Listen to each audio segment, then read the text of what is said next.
दोस्तों, मेरे channel राजसवी production पर आपका हार्दिक स्वागत है।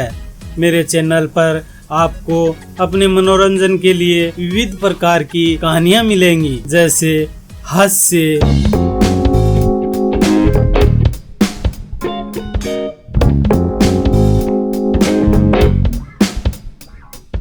व्यंग्य, गंभीर, जासूसी,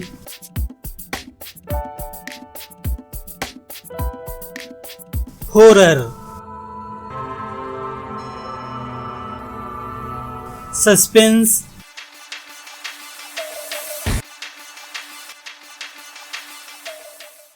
या फिर एक ही टॉपिक पर कहानियों की सीरीज। मैं आशा करता हूँ आपको ये बहुत पसंद आएंगी। लंबा सफ़र हो, कोई हम सफ़र ना हो, तो मेरी कहानियों को हम सफ़र बनाइए। व्यस्त जीवन की आपाधापी थकान भरी जिंदगी से आराम के लिए कुछ समय मेरे चैनल के साथ अवश्य गुजारिए। आशा करता हूँ आपका प्यार मुझे हमेशा अवश्य मिलता रहेगा। चैनल को सब्सक्राइब कीजिए और कमेंट जरूर कीजिए।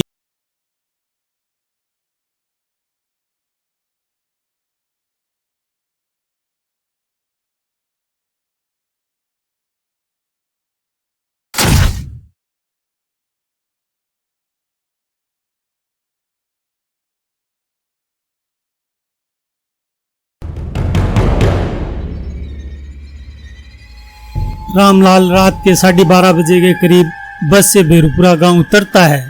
उसका गांव भेरूपुरा से 3 किलोमीटर दूर था। उसके गांव जाने के लिए कोई सड़क नहीं थी, इसलिए गांव जाने के लिए भेरूपुरा ही उतरना पड़ता था। कच्चा रास्ता पकड़कर वह अपने गांव जा रहा था। भेरूपुरा गांव और उसके गांव के बीच 2 किलोमीटर का जंगल पड़ता था। वह उस जंगल में से गुजरते हुए अपने घर पहुंचा।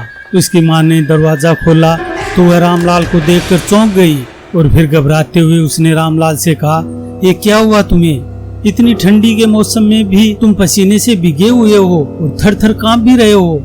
रामलाल को वह पानी पिलाती है और चारपाई पर लेटा देती है। रामलाल का पूरा बदन तप रहा था, जोरों की बुखार चढ़ी हुई थी।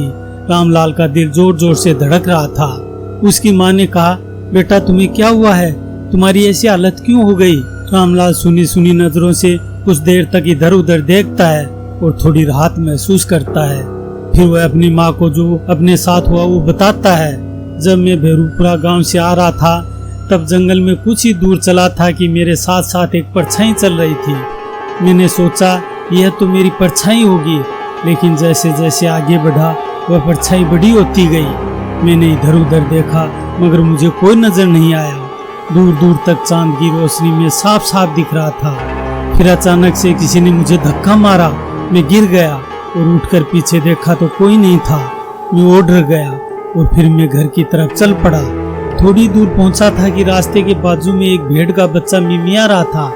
मैंने सोचा बेचारा दिन के समय अपने झुंड से बिछड़ गया होगा, अब ये कहाँ जाए। मैंने उस मेमने को अपनी गोद में उठा लिया कि इसको घर ले चलते हैं। फिर मैं थोड़ी दूर चला था कि मुझे धीरे धीरे एहसास होने लगा मेरा हाथों पर वजन बढ़ता जा रहा है। वो हल्का फुल्का मेमना वजन में भारी होता जा रहा था। फिर अचानक से मेरे पैरों के पास कुछ घसीटने की आवाज आने लगी। मैंने मेरे पैरों की तरफ देखा तो दंग रह गया। उस मेमने के लंबे लंबे पैर हो गए थे और जमीन पर घसीट रहे थे। मेरी घबराहट और बढ़ गई और मैंने उसको एक तरफ फेंका। मैंने जहाँ फेंका वहाँ सफेद कपड़ों में एक आदमी खड़ा हो गया और उसने मुझे हंसते हुए कहा, इतनी दूर तक तो तेरी गोद का मजा ले ही लिया। और फिर वह गायब हो गया। रामलाल अपनी आंखें खोलते हुए कहता है, माँ मुझे बहुत डर लग रहा है। यह सुनकर रामलाल की माँ खुश होती है और कहती है, हे भगवान तेरा लाख लाख शुक्र है, मेरा बेटा होश में आ गया। रामलाल कहता है, माँ तुम ये सब सुनकर खुश क्यों हो रही हो? रामलाल की माँ कहती है, बेटा तुम 1 महीने से हॉस्पिटल में हो। तुम्हारे दोनों पांव टूट गए हैं जिन पर प्लास्टर चढ़ा हुआ है और तुम्हारे सर में भी गंभीर चोट आई थी। भेरूपुरा के पास तुम्हारा एक्सीडेंट हुआ था। डॉक्टर ने कहा था यदि महीने भर में तुम्हें होश नहीं आया तो तुम हमेशा कोमा में ही रहोगे।